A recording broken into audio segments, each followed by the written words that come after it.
Querido Señor, al principio de este año te damos las gracias por poder estar en este lugar para adorarte, para alabarte, y te rogamos, Señor, que tu Santo Espíritu prepare nuestros corazones, que tú puedas presidirlos, Señor, y darnos sabiduría para poder comprender y aplicar a nuestras vidas tu palabra. Te pedimos tu paz y tu bendición en el nombre de Jesús. Amén, Señor.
Os invito a todos aquellos que podáis a inclinarnos para poder orar. La ofrenda que recogeremos a continuación va destinada a presupuesto combinado.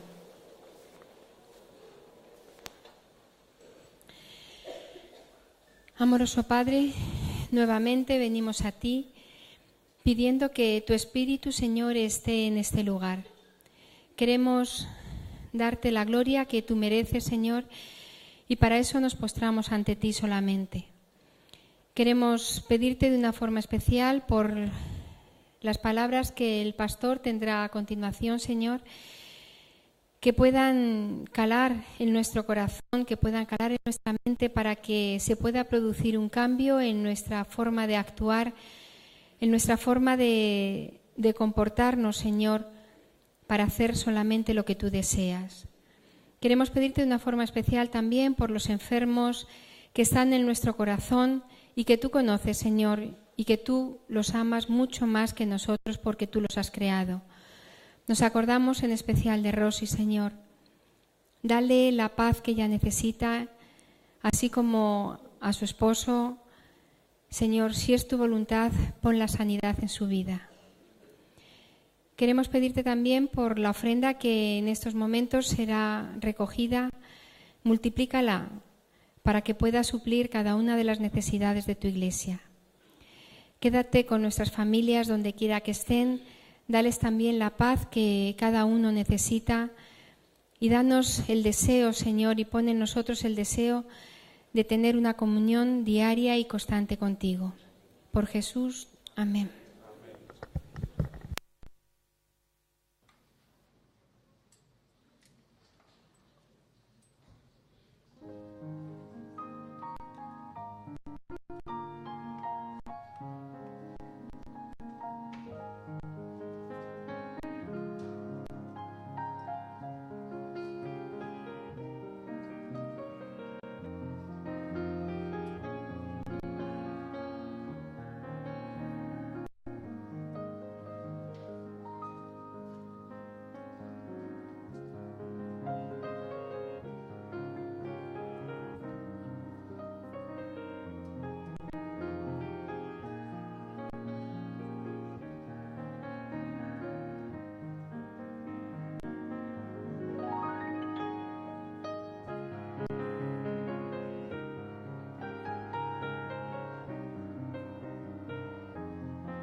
Bien, hermanos, nuevamente os decimos bienvenidos a la casa de Dios.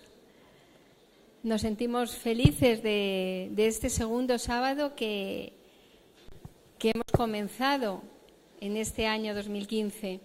Y como decíamos al principio de esta mañana a las 9 en el culto, y como hemos comentado también, comentaba el pastor Puyol en la escuela sabática, en esa matutina, en ese primer día 1 de enero, tenemos ante nosotros un libro en blanco con 365 páginas. Pues que cada día podamos escribir en esa página algo que nos acerque directamente a poder vivir esa eternidad con nuestro Maestro. Que cada una de las palabras que ahí pongamos sean palabras sinceras, de momentos que hemos vivido en cada día, que nos acercan a tener una relación más íntima con nuestro Padre. Queremos dar la bienvenida a algunas personas que están con nosotros hoy por primera vez. Seguro que hay más personas que están aquí, que nos visitan y que tal vez no estén inscritas en este libro. Les decimos a todos bienvenidos, sentiros como en vuestra propia casa. Podemos mencionar a Mauricio, que viene de Nicaragua, a Sebastián, a Miriam Roy y a Fomi Amegrito, de Francia. Os decimos bienvenidos. Y de una forma especial me vais a permitir, que tengo el privilegio de estar aquí al frente y entonces veo las caras que tengo delante, y es de gran satisfacción encontrarme con Rosina y con Celedonio. Bienvenidos, sabemos que ellos están delicados de salud y no siempre pueden acompañarnos, y hoy tenemos el privilegio de tenerles entre nosotros. Sed muy bienvenidos a vuestra casa. El jueves, día 8, falleció André Crouch, que es el autor del himno A Dios sea la gloria. Ese fue siempre su deseo, tener en mente que la gloria solamente era para Dios. Y justamente esas palabras son las que nosotros también pronunciamos, que a Dios sea la gloria. Queremos hacer un pequeño recordatorio de ese himno y para ello vamos a contar con una parte especial a cargo de Ingrid Bell y Alex Setrauru, junto con el pianista que les va a acompañar. Y les damos paso a ellos.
Las diaconisas les ayuden para que traten de venir con el mayor silencio posible. Gracias.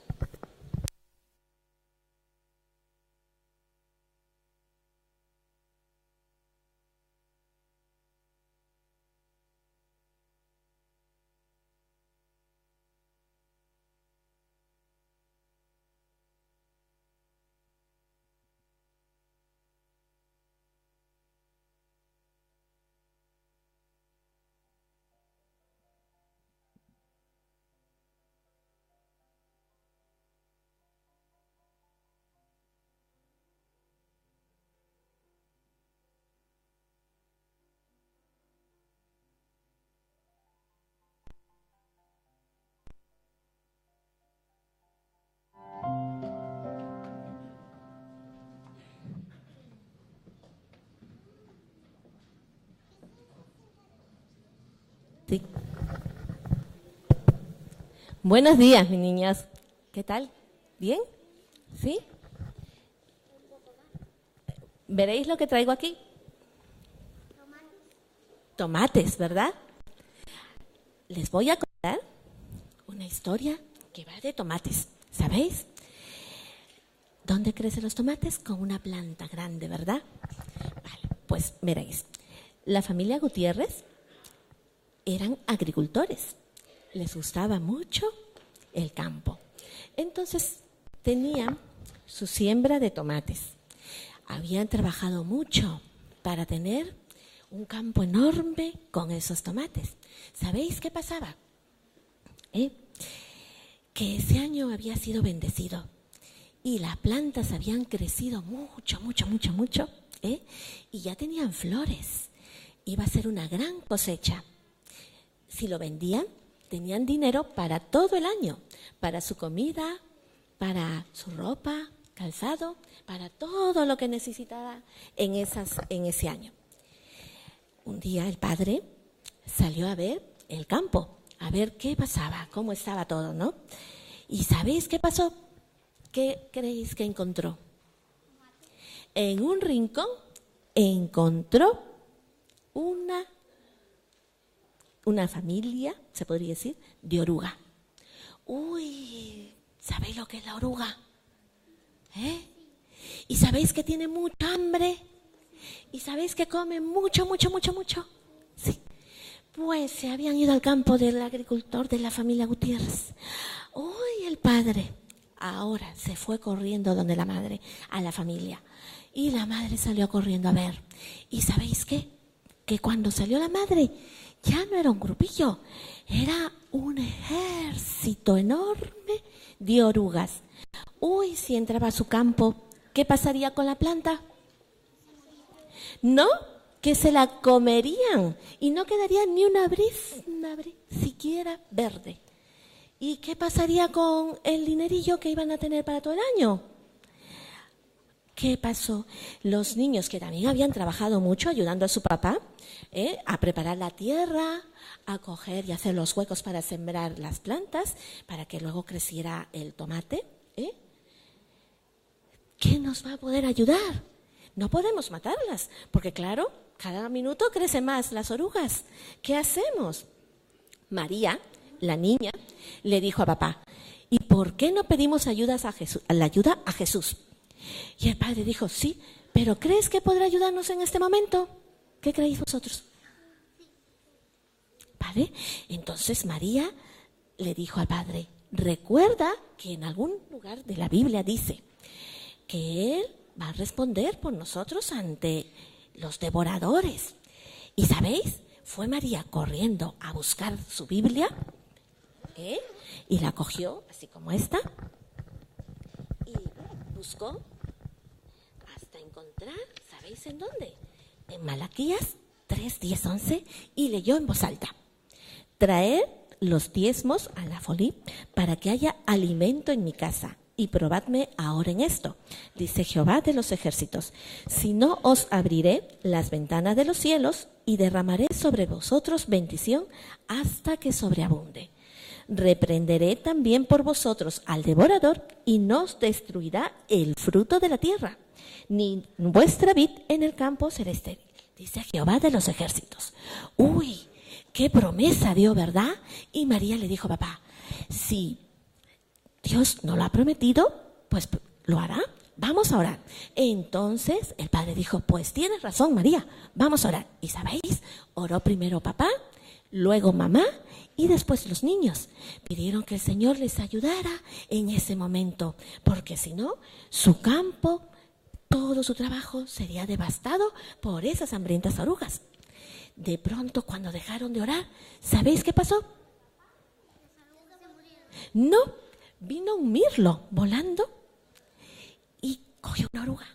De pronto vino otro más, y otro, y vinieron, bueno, se puso el cielo como una nube negra de puro mirlos. Y ellos se sorprendieron, dijo, ¿pero qué pasa? Pues que los mirlos se comieron a las orugas y el campo quedó limpio. ¿Veréis? Cuando se confía en el Señor, Él nos ve. ¿Os acordáis cuando también Él envió a los cuervos para que dieran de alimento a Elías? ¿Os acordáis? ¿Sí? Pues entonces nosotros siempre debemos de confiar en nuestro Señor, ¿verdad? Ahora vamos a ir en orden, despacio, a nuestros asientos y vamos a ser reverentes, ¿de acuerdo? No hacemos ruido y si tenemos hambre nos vamos al salón de madres a comer, ¿vale? Venga, gracias.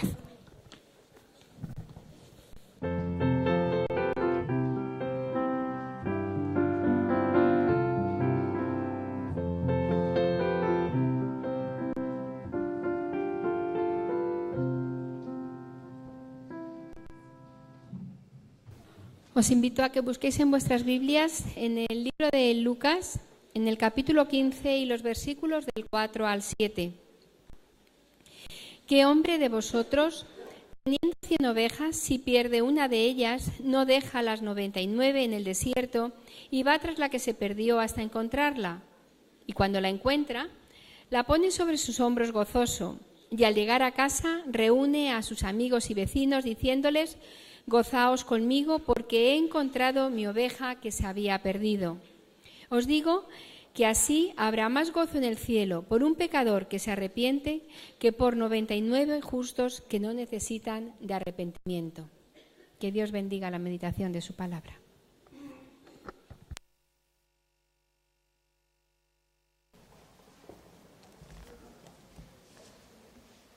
Mis hermanos, queridos jóvenes, estoy feliz de estar con vosotros en este segundo sábado de este nuevo año. Espero que los reyes hayan sido buenos. ¿Se han portado bien?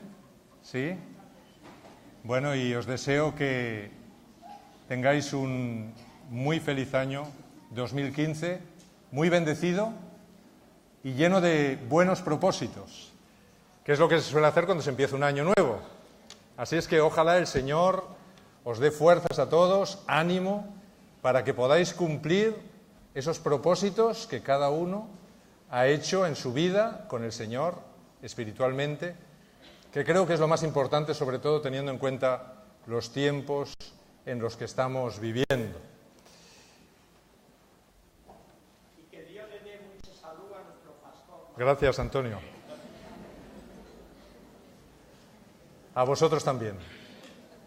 Mis hermanos, me gustaría tener una pequeña serie, o larga, no sé, como el Señor indique, en el que vayamos analizando unas cuantas parábolas de la Biblia.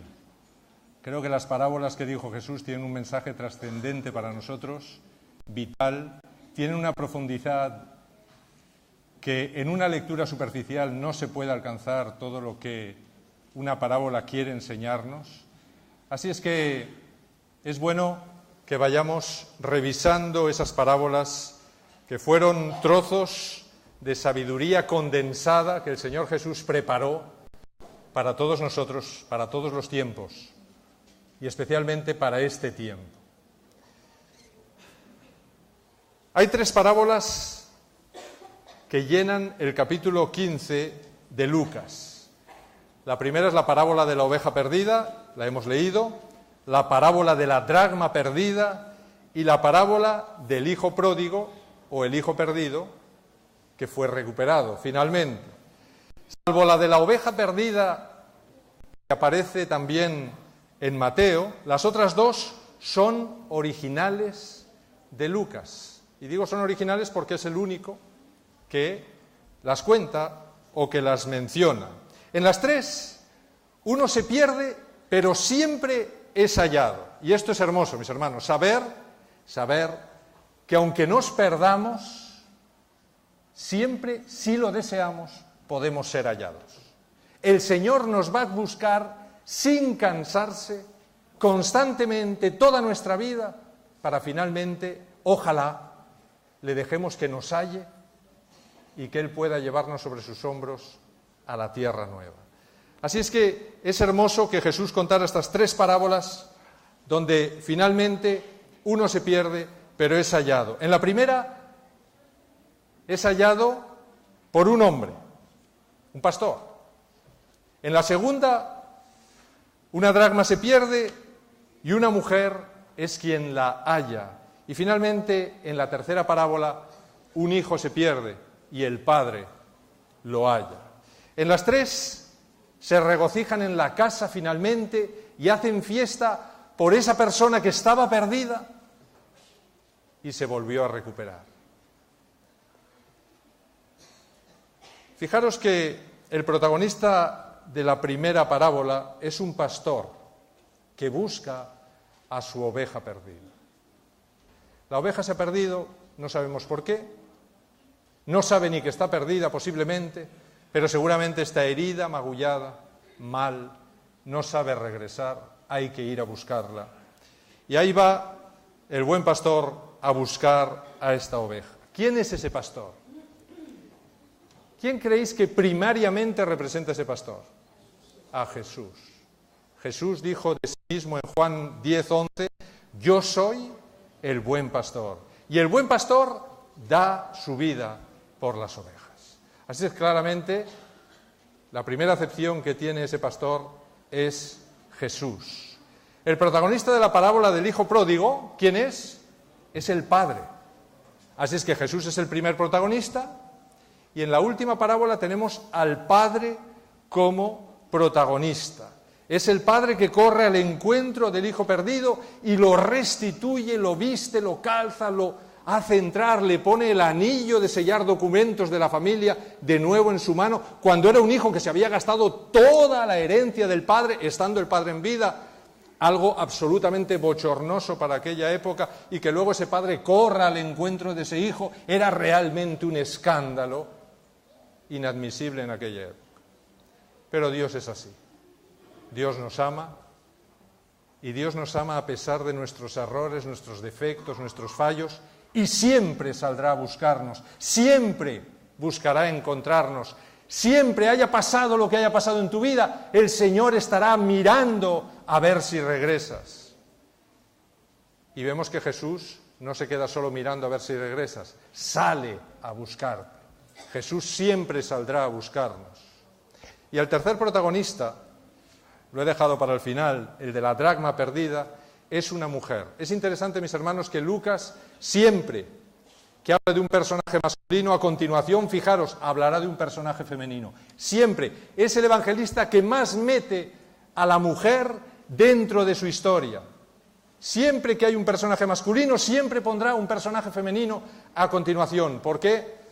Porque Lucas tiene gran interés que la mujer que ha sido muy apartada de la vida religiosa en todo el periodo judío, ahora recupere su posición. ¿Y por qué va a recuperar su posición?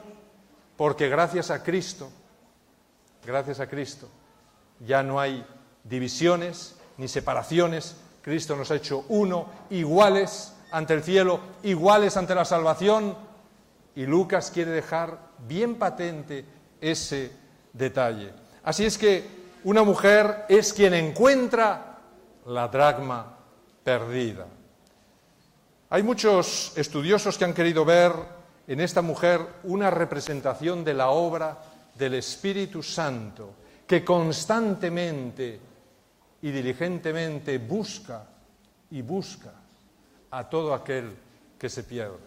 ¿Sabéis? La labor del Espíritu Santo es justamente buscar a todos los seres humanos de este mundo, pelear con ellos, llamarles, gritarles, luchar para que se arrepientan y vuelvan al Señor. Esa es la labor. Y muchos estudiosos han querido ver en esta trilogía la acción de las tres personas de la divinidad. El Hijo en la oveja perdida, el Padre en el Hijo pródigo y el Espíritu Santo a través de esta mujer buscando la dracma perdida. Así que tendríamos a estas tres personas de la divinidad trabajando para nuestra salvación, buscándonos sin cansarse nunca hasta hallarnos. Por eso estas tres parábolas se conocen como las parábolas de la misericordia de Dios. Y las tres van juntas, y las tres hay que estudiarlas unidas, porque las tres nos presentan distintas facetas de cómo Dios nos busca.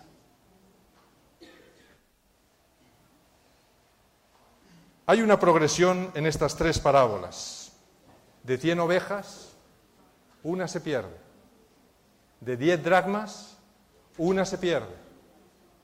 De 2 hijos, uno se pierde. Así es que las tres parábolas siguen una progresión desde la universalidad, 100, hasta la individualidad de 1. Este mensaje, mis hermanos, es para que sepamos cómo tenemos que estudiar las parábolas. Las parábolas tienen varias aplicaciones y tenemos que estudiarla desde la universalidad primero, todas las parábolas, es decir, aplicándolo al universo entero, al mundo, a las personas en general, a la Iglesia en general, pero Dios pretende que finalmente cada parábola llegue a una lección personal, me llegue a mí. Y lo que me está diciendo la parábola de la oveja perdida es que Cristo va a salir a buscarme a mí. Y la dracma perdida me está diciendo que el Espíritu Santo me va a buscar a mí. Y finalmente el Hijo pródigo me demuestra que el Padre se desvive por encontrarme y que cuando me encuentre me abrazará y me restituirá a todo lo que era. Así es que, mis hermanos, las parábolas tienen un mensaje hermoso de cómo Dios trabaja buscándonos para encontrarnos. Las 100 ovejas son símbolo de los hijos de Dios. Las 100 ovejas representarían, en primer lugar, a la totalidad de los hijos de Dios en el universo. Así es que, de todos los mundos creados, solo se pierde, ¿cuántos? 1. Y Cristo dejó a los 99, es decir, a todos los mundos que no necesitaban arrepentimiento, a salvo en el universo. Y vino a este mundo, a este lugar del universo, a buscar al único mundo que se había perdido. Así es que la primera acepción de esta parábola sería que Cristo, el buen pastor, viene a buscar a nuestro mundo, que es la oveja perdida entre todas las ovejas que tiene en el universo. Pero también muestra el esfuerzo incansable de Cristo por alcanzarnos a cada uno, por rescatarnos de nuestros pecados, no importa lo perdido que esté, no importa lo que haya hecho. Cristo no va a dejar de buscarme hasta que me encuentre, aunque sea en el lecho de muerte al final de mi vida. Cristo vendrá a buscarme. Y si yo le doy la oportunidad, Él me tomará sobre sus hombros y me llevará al redil. Solo tengo que aceptar que me suba en sus hombros. Solo tengo que aceptar que yo no puedo regresar, que yo no puedo vencer los vicios que me tienen dominado, que yo no puedo vencer mis inclinaciones, que no puedo vencer ese carácter nefasto que he creado a lo largo de mi vida. Solo Cristo, solo el Espíritu Santo, solo el Padre pueden hacer ese milagro en mi vida. Y lo van a hacer solo con que yo les permita que lo hagan, con que yo les deje que actúen en mi vida, con que les permita que ellos tomen las decisiones. Así es que si me encuentro herido, débil, incapaz de regresar por mí mismo al redil, Él sabe todo esto y por esto no me va a reprochar. ¿Veis que no hay ningún reproche en ninguna de las parábolas hacia el perdido? Ningún reproche. Seguramente el pastor, cuando encontró a la oveja, la acarició, le dedicó palabras tiernas y no le dijo, hay que ver, otra vez te has perdido, pero es que... No le dijo nada de esto. Solo le dijo, qué alegría tengo de haberte encontrado. Le curó las heridas, la subió sobre sus hombros y se la llevó al redil. Así es que, mis hermanos, esta parábola, si yo soy un cristiano, si yo soy un discípulo de Cristo, si yo imito a Cristo, también me está dando un mensaje. No solo me tengo que ver como la oveja perdida, también me tengo que ver como el buen pastor. Yo en primer lugar, mis hermanos. Cristo debe ser mi ejemplo en esa búsqueda permanente del perdido. Pero cada uno de nosotros como discípulos de Cristo tenemos que actuar como Él. Y tenemos que hacer lo imposible y redoblar nuestros esfuerzos por alcanzar al perdido, por alcanzar a ese hijo que ha abandonado nuestro hogar, por alcanzar a esa persona que ya no está en nuestra iglesia, por alcanzar a los que están ahí fuera, a mis vecinos, a las personas que trabajan conmigo, por alcanzarles y decirles, la muerte no es el final, esta vida triste y desgraciada no es el final. El terrorismo no es el final. Mis hermanos, el final es la tierra nueva. Y Cristo hace posible eso. Y este mensaje lo tenemos nosotros. Y yo tengo que ir a contárselo a la oveja perdida. Elena de White, en Review and Herald, el 16 de octubre de 1894, hablando sobre esta parábola, preguntaba, ¿a cuántas ovejas errabundas y perdidas ha salido a buscar usted? Y las ha traído de vuelta al redil con un corazón lleno de ternura compasiva, perdón y amor. ¿A cuántas, mis hermanos? Es una pregunta que tenemos que responder cada uno de nosotros. ¿A cuántas? ¿A cuántas he salido a buscar? ¿Cuántas me preocupan y oro por ellas? ¿A cuántas estoy llamando entre semana porque no las veo el sábado aquí? ¿A cuántas he salido a buscar?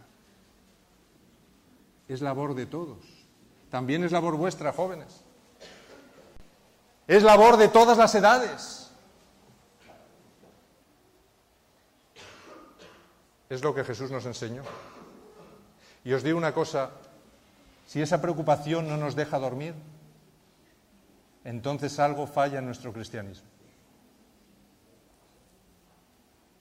Si el amor por los que se pierden no nos quita el sueño, algo falla en nuestro cristianismo. Por eso estas parábolas. Estas parábolas están para que sepamos cuál es nuestro deber. Elena de White dice, ¿cuántas palabras de aliento le ha hablado a la oveja descarriada? Aquella que le ha causado mucho dolor. O sea, aquel que me cae mal, aquel que me ha insultado, aquel que me ha pisado el callo, aquel que no me saluda, ¿a ese tengo que ir a buscar, Señor? Justamente es. Justamente es. Y Elena de White dice, ¿cuántas palabras bondadosas le dedicaste a esa persona que te trató mal?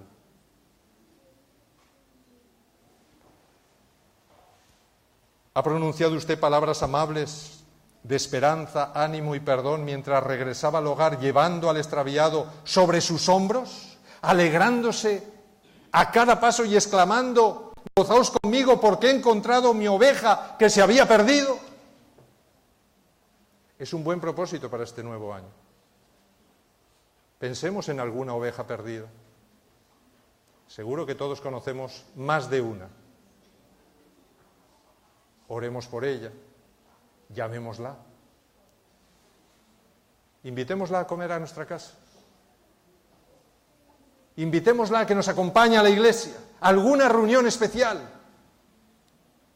Después de haber orado por ella, después de habernos preocupado por ella, de haberla llamado, hagamos amistad y entonces podremos traer de vuelta a nuestra oveja perdida. Meditemos cada uno en cómo estamos realizando esta labor.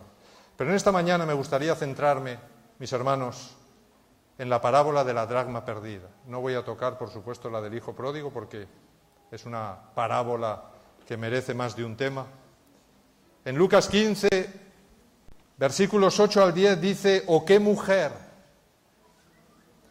que tiene 10 dracmas, si pierde una, no enciende la lámpara, barre la casa y busca con diligencia hasta encontrarla? Y cuando la encuentra, reúne a sus amigos y vecinas y les dice: gozaos conmigo, porque he encontrado la dracma que había perdido. Así os digo que hay gozo delante de los ángeles de Dios por un pecador que se arrepiente». La dracma perdida es una parábola de la que no se habla mucho. Se habla más de la oveja perdida, se habla más del hijo pródigo. ¿Qué tiene de importante esta pequeña parábola puesta entre la de la oveja perdida y la del hijo pródigo? Hoy en día, una mujer casada, por lo general, usa un anillo nupcial como señal, ¿verdad?, de que está casada. Bueno, hay algunas que llevan tantos que ya no se sabe cuál es el nupcial entre todos ellos, pero bueno, en principio, un anillo nupcial señala que una persona ha contraído matrimonio. En tiempos de Jesús no usaban anillos nupciales, no usaban. La costumbre en Palestina era que una mujer utilizara una diadema de monedas colgando, porque cada una de esas monedas era un valor, representaba su dote, ¿verdad?, que ella atesoraba, guardaba, y con ello mostraba que estaba comprometida. Sabéis que había un tiempo largo de compromiso. ¿Recordáis José y María? José estaba comprometido con María, no se había casado todavía, pero ya estaba comprometido. Esa mujer no podía relacionarse con ningún otro varón porque ya estaba comprometida para casarse. Podían pasar a veces más de un año hasta que se casaban, pero mientras ella mostraba las dracmas, la diadema, mostrando que estaba comprometida. Por eso José se sorprendió cuando vio que estaba encinta. Dijo: esto no es posible. Solo estando comprometida ya podía ser apedreada si ocurría eso. Por eso José decidió abandonarla en secreto, porque era un hombre justo y no quería perjudicarla ni hacerle ningún daño, así es que decidió abandonarla y no denunciarla a nadie. Pero el ángel le dijo: no, porque todos conocéis la historia, ¿verdad? Lo que hay en su vientre es del Espíritu Santo. Así es que, mis hermanos, la parábola que Jesús cuenta, esta mujer tenía 10 dracmas. 10 dracmas. 10 dracmas en la diadema que formaban parte de su dote. Y estas monedas se cosían en un adorno en el velo nupcial en el día de su boda, y lo utilizaba estando en casa y también en público. Así es que era la señal de su estado civil, pero tenía un mayor significado que nuestro conocido anillo, porque cada una de esas monedas representaba un valor, representaba un principio sobre los que ese matrimonio se proponía fundarse. Ningún hombre, por lo tanto, podía bromear o tratar de conquistar a una chica que llevara sus dracmas en la diadema. Estaban casadas y para esa mujer tenían un valor sentimental muy grande. Si bien eran 10, imaginaros qué pasaba si de repente el esposo veía un día que faltaba una o que faltaban dos. Cada dracma tenía un valor importante. Era el salario de un obrero de un día. Y en la gente pobre de aquella época, una dracma tenía mucho valor. Así es que tener 10, perder una, mostraba descuido, mostraba muchas cosas.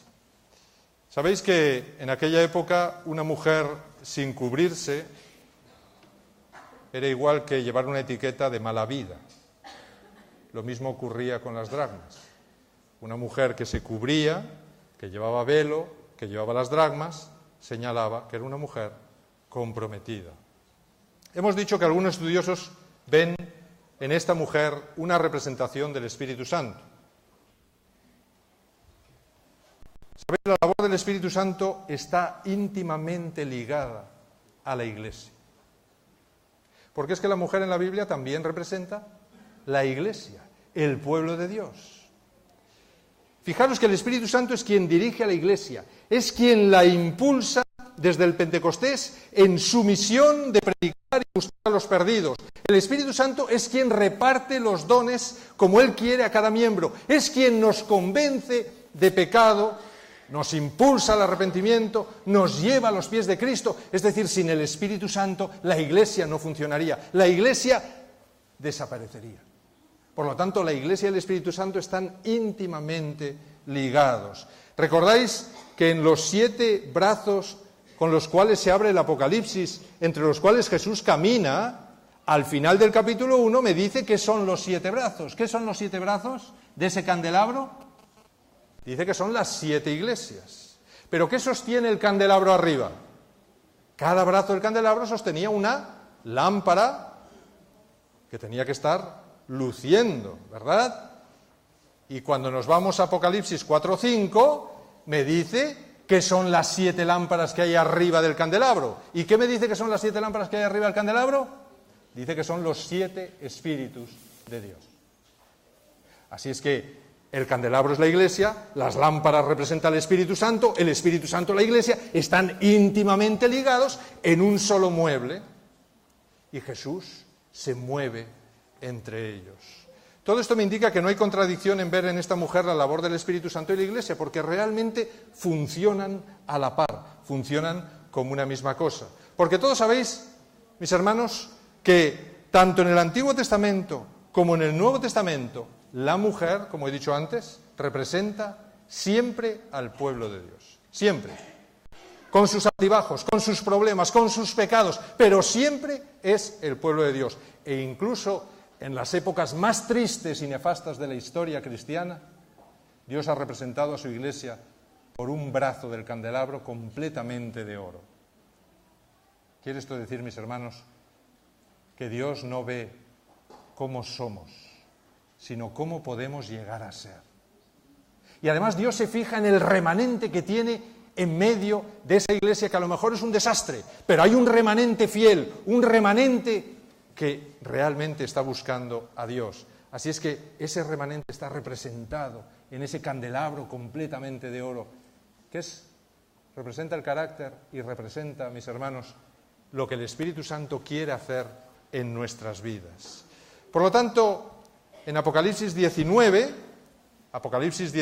versículos 7 al 9, se dice: gocémonos y alegrémonos y démosle gloria, porque han llegado las bodas del Cordero, y su esposa se ha preparado, y a ella se le ha concedido que se vista de lino fino y limpio y resplandeciente, porque el lino fino son las acciones justas de los santos. Y el ángel me dijo: escribe, bienaventurados los que son llamados a las cenas de las bodas del Cordero. Y me dijo: estas son palabras verdaderas de Dios.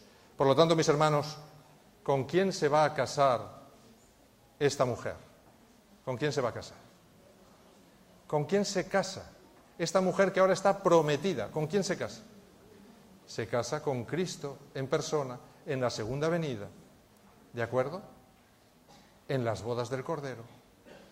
Y mientras espera la llegada del esposo, y ahí está la parábola de las 10 vírgenes, etcétera, etcétera, una serie de parábolas que nos cuentan todos esos detalles, ¿qué tiene que estar haciendo? Pues tiene que estar mostrando en su frente las 10, ¿qué? Las 10 dracmas. Y decidme una cosa, mis hermanos, ¿cuándo Dios estableció el pacto de matrimonio con su pueblo? ¿Cuándo renovó ese pacto? Vamos a decir renovar mejor. ¿Cuándo renovó el pacto matrimonial con su pueblo? ¿Cuándo lo hizo? Fijaros que ese pacto ya lo hizo con Adán, luego se lo recordó a los patriarcas, pero lo renovó de una manera muy especial en un momento dado. ¿Cuándo?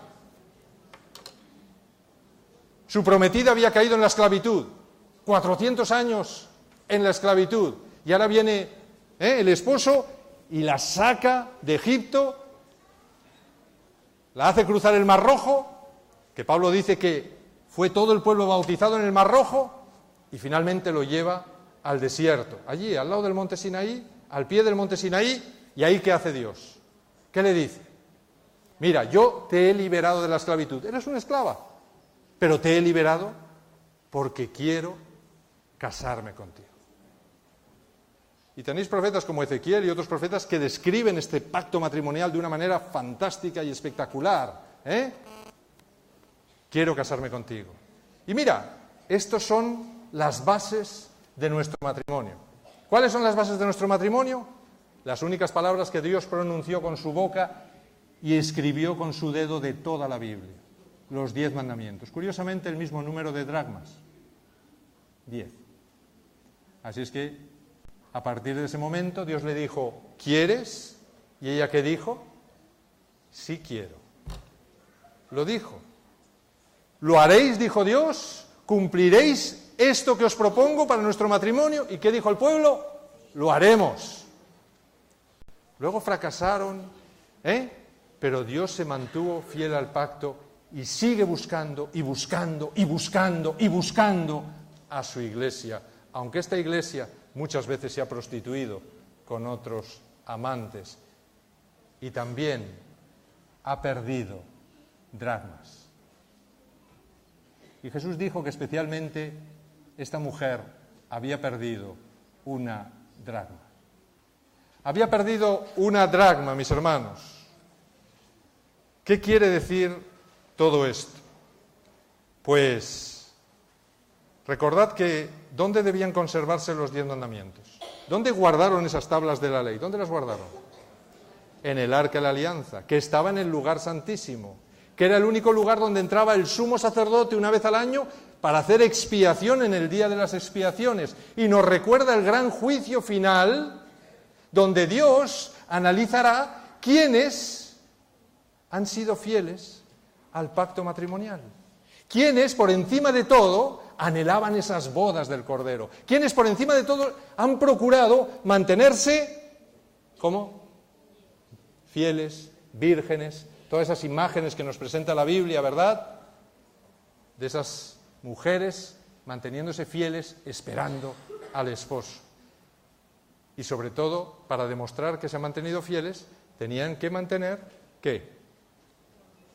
Las dracmas, fieles a las bases matrimoniales que Dios había establecido. Fijaros que Dios le dijo en Deuteronomio capítulo 6, versículos 6 al 9, a los hijos de Israel, y estas palabras que yo te mando hoy estarán sobre tu corazón. Y las repetirás a tus hijos y hablarás de ellas estando en tu casa y andando por el camino y al acostarte y cuando te levantes. ¿Dónde tenía que repetir especialmente las palabras? Sobre todo estando en su casa y al levantarse y al acostarse. Aquí está el culto familiar, mis hermanos. Ahí tenemos que repetir a nuestros hijos las palabras de Dios, los mandamientos de Dios, lo que Dios espera de nuestra vida. Y las atarás como una señal en tu mano y estarán como frontales entre tus ojos. Y las escribirás en los postes de tu casa y en tus puertas. ¿Dónde perdió la dracma esta mujer de la parábola? En su casa.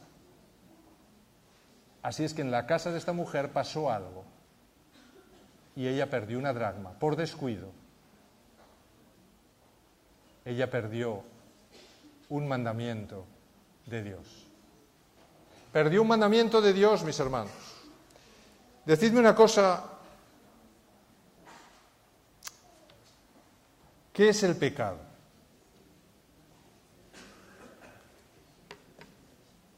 Según Primera de Juan, ¿qué es el pecado? Primera de Juan, capítulo 3, versículo 4. ¿Qué es el pecado?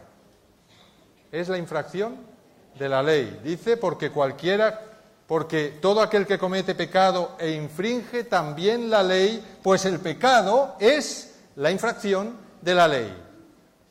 ¿Y qué dijo Jesús que pasaba si se transgredía un solo mandamiento? Uno solo. ¿Qué pasaba? Es como si hubiéramos transgredido todos. Así es que, ¿qué pasa con esta mujer que ha perdido una dracma? Que ha perdido un mandamiento. Es como si los hubiera perdido todos. ¿Por qué creéis que busca desesperadamente por la casa? ¿Creéis que solo por el valor que tiene la dracma? La oveja se pierde porque ha transgredido la ley. El hijo pródigo se aleja hacia una tierra lejana donde dice el texto que vivió perdidamente. ¿Quiere esto decir que vivió perdido? ¿Y por qué estaba perdido? Por lo mismo que la oveja.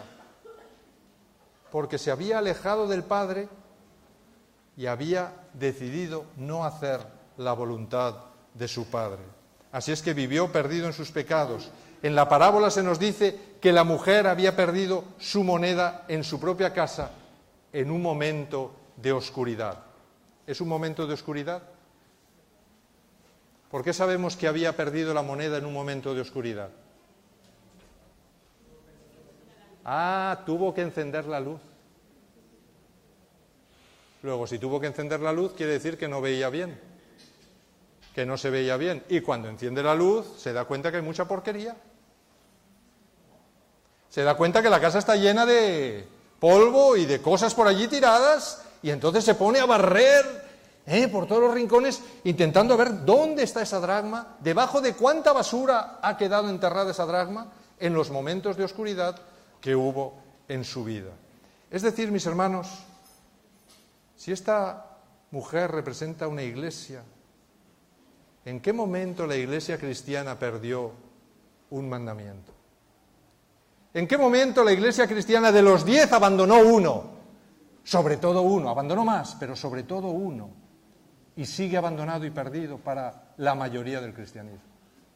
¿En qué momento lo hizo, mis hermanos? Bueno, pues en un tiempo de tinieblas espirituales perdió este mandamiento. ¿Y qué mandamiento perdió? El cuarto mandamiento, el mandamiento del sábado. ¿Y en qué tiempo lo perdió? Apocalipsis nos describe muy bien en qué tiempo lo perdió, también Daniel.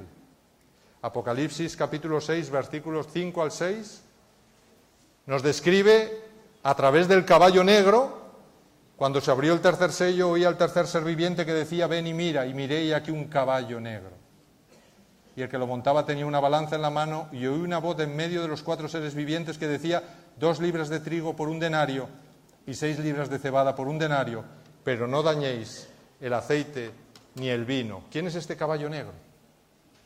Le han precedido 2 caballos, uno blanco y uno rojo, y le sigue un cuarto caballo al que se le llama, al jinete se le llama muerte. El caballo es de color amarillo verdoso, es decir, el color de un cadáver. Así es que pasa del blanco al rojo, del rojo al negro y del negro al amarillo verdoso, color cadáver. ¿De qué me está contando la historia? ¿Quién es el caballo?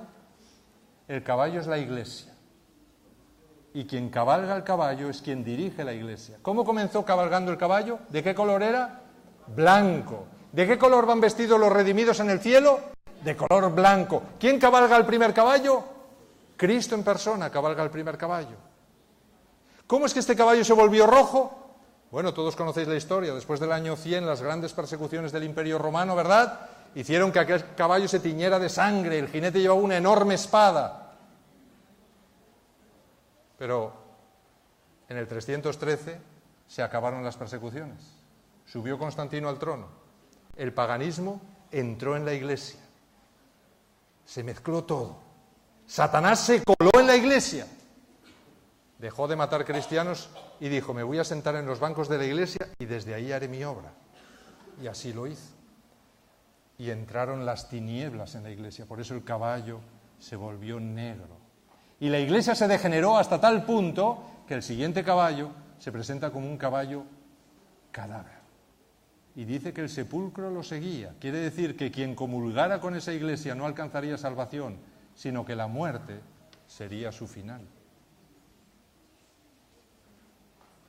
Así es que se nos está describiendo que la iglesia realmente tuvo un periodo de tinieblas, y en ese periodo de tinieblas perdió uno de los mandamientos principales que señalan que Dios es nuestro creador, que Dios es nuestro salvador, que Dios es el que ha hecho el pacto de matrimonio con nosotros y lo va a cumplir. ¿Qué ha hecho su iglesia? se prostituyó. Y ahí perdió las dracmas. Y ahí perdió especialmente esa dracma. ¿Sabéis? Esta iglesia es también la iglesia de Pérgamo, de las 7 iglesias. Pérgamo significa pergamino. ¿Dónde se escribía la palabra de Dios? En los pergaminos. Curiosamente, esta iglesia se señala el pergamino. Mis hermanos, ¿por qué el jinete negro tiene una balanza? ¿Y por qué vende carísima la cebada y el trigo? ¿Qué se hace con la cebada y el trigo? Pan. ¿Y qué es el pan en la palabra de Dios? ¿Qué es? Es la palabra de Dios. ¿Qué está vendiendo carísimo este jinete? La palabra de Dios. ¿Por qué? Porque a partir del 313 para adelante, la Iglesia escondió la Biblia, las traducciones estaban en latín, las misas se hacían en latín, nadie entendía nada, nadie sabía nada.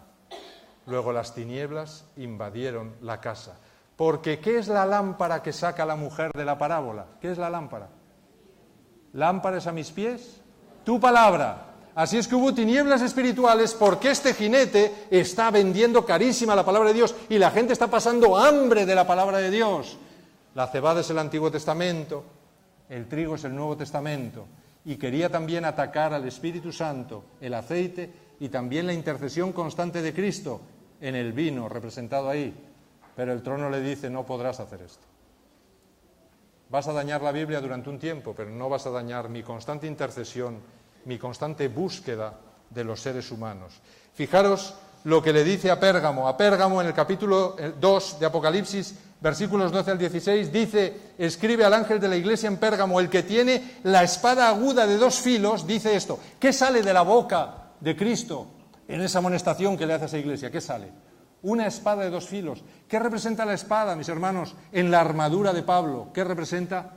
La palabra de Dios. 2 filos, Antiguo Testamento, Nuevo Testamento. De nuevo lo tenemos ahí. Con la palabra de Dios, Cristo va a reprender a esta iglesia. ¿Por qué? Porque es la iglesia de Pérgamo, la que tendría que estar mostrando la Biblia al mundo y la está ocultando. ¿Y por qué la está ocultando? Porque ¿dónde está morando, mis hermanos? ¿Qué dice? ¿Dónde moras? ¿Dónde está el trono de Satanás? ¿Dónde mora, mis hermanos, esa iglesia? ¿Dónde está el trono de Satanás? Así es que esa iglesia permitió que Satanás pusiera su trono dentro de él. Y Satanás arrancó las dracmas, perdió las dracmas. Y podríais seguir analizando porque le dice, has cometido fornicación a esta iglesia de Pérgamo. Así es que todos estos detalles se unen con la parábola y me dicen qué está queriendo Jesús explicar en esa parábola de la dracma perdida. Porque, mis hermanos, en la iglesia, para que yo me pierda, no solo me pierdo porque sí, me pierdo porque me aparto del Señor, me pierdo porque dejo de mirar la palabra de Dios, me pierdo porque dejo de tener una relación con Dios, me pierdo porque dejo de guardar los mandamientos de Dios, o les doy muy poca importancia, o me dan lo mismo. Y entonces me pierdo. Tuvo que haber estado muy oscuro cuando la mujer iglesia perdió su moneda, por eso no lo notó inmediatamente. ¿Cómo esta mujer saca la lámpara? Porque la historia nos cuenta, mis hermanos, que la Reforma vino a partir del siglo XVI y sacó la lámpara. Sacó la lámpara y empezó a mirar cómo estaba la casa, cómo estaba la iglesia. Está fatal la iglesia, está llena de doctrinas humanas, llena de idolatría, está todos los mandamientos siendo transgredidos. ¿Qué hizo? Puso la lámpara en alto y empezó ¿a qué? Empezó a barrer. ¿Qué estuvo barriendo? Estuvo barriendo la porquería que durante 1260 años se habían acumulado en la iglesia cristiana, lleno de doctrinas falsas, de transgresiones de los mandamientos, las iglesias llenas de imágenes, el día de reposo olvidado. Y el Señor durante 400 años, a través de la Reforma, a través de los mileritas y finalmente a través de la Iglesia Adventista, consiguió encontrar de nuevo la dracma.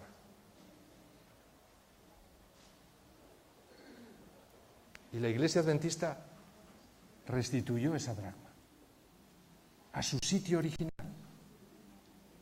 Y ahora la Iglesia Adventista tiene un mensaje. ¿Cuál es el mensaje? Gozaos y alegraos conmigo, porque he encontrado la dracma que se me había perdido. Por eso nos llamamos Iglesia Adventista del Séptimo Día, porque consideramos que es el mandamiento perdido y olvidado por toda la cristiandad. Termino. He dicho que todas las parábolas tienen una aplicación personal. Hemos visto la aplicación universal. Pero ¿cuál es la aplicación personal? Pues la aplicación personal para este año, que quiero que te quedes con ella, es que posiblemente en mi casa, aquí, en mi hogar, a lo mejor yo también he perdido una dracma. A lo mejor he perdido de vista un mandamiento de Dios. A lo mejor he perdido de vista los principios que el Señor tiene para mi vida, para mantenerme fuera de la esclavitud y de la oscuridad de Satanás. A lo mejor me levanto y no enciendo la lámpara. A lo mejor pasa el día completo y no enciendo la lámpara. A lo mejor me acuesto y no enciendo la lámpara. Y me he conformado a vivir en la penumbra, como eran las casas de Palestina, con poquitas ventanas, ¿verdad? Había que encender lámparas incluso en el día porque no se veía bien. Pero a lo mejor yo me he conformado a vivir en esa penumbra y no me estoy dando cuenta que la basura está invadiendo mi casa. La basura está invadiendo mi mente. La basura a lo mejor está llenando mi corazón. Y a lo mejor en vez de encender la lámpara, estoy encendiendo el televisor. Y todavía se llena de más basura mi mente y mi corazón. O a lo mejor estoy pasando horas y horas que tendría que pasar barriendo a la luz de la palabra de Dios mi vida, en internet, en videojuegos, mirando pornografía. ¿Qué voy a hacer en este año 2015, mis hermanos? ¿Qué os parece si decidimos encender la lámpara y decidimos barrer nuestra casa? Y para ello solo tenemos que pedir ayuda al Señor con todas nuestras fuerzas y decir: Señor, que el Espíritu Santo entre en mí y me dé las fuerzas de hacer lo que ha hecho esa mujer de la parábola. Encender todos los días, al levantarme, al caminar, al acostarme, la lámpara de tu palabra, escudriñarla, porque esa mujer barre cada rincón, y yo tengo que barrer cada rincón de mi mente, y no puedo dejar ningún cuartito por ahí oscuro en el que le digo: Señor, aquí no entres. Cada rincón de mi mente hasta encontrar todas las dracmas. Y son 10 dracmas. Así es que ojalá todos nosotros nos podamos poner este propósito para este año. Tener una mayor relación con el Señor. Encender nuestra lámpara. Barrer nuestra casa. Y lo que no hemos hecho hasta ahora, hagámoslo. Porque el Señor nos está buscando. Y ojalá tú seas esa dracma, esa oveja perdida a lo mejor, ese hijo pródigo que este año ha decidido regresar, ha decidido barrer la casa, ha decidido dejar que el Señor me lleve sobre sus hombros. Ojalá esa sea tu experiencia, que el Señor te bendiga y que tengas un muy feliz año en su compañía.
Querido Señor, te pedimos toda tu ayuda para este nuevo año. Te pedimos tu compañía y tu paz. Que tú puedas ayudarnos, Señor, a cumplir los propósitos que nos hemos propuesto. Quizá para nosotros es imposible, pero para ti no hay nada imposible. Que tu Santo Espíritu, Señor, more en nuestros corazones, que llene nuestra vida, que dé paz a nuestros hogares y ojalá, Señor, podamos ser muy bendecidos por ti. Acompáñanos a todos y danos tu paz. En el nombre de Jesús. Amén, Señor.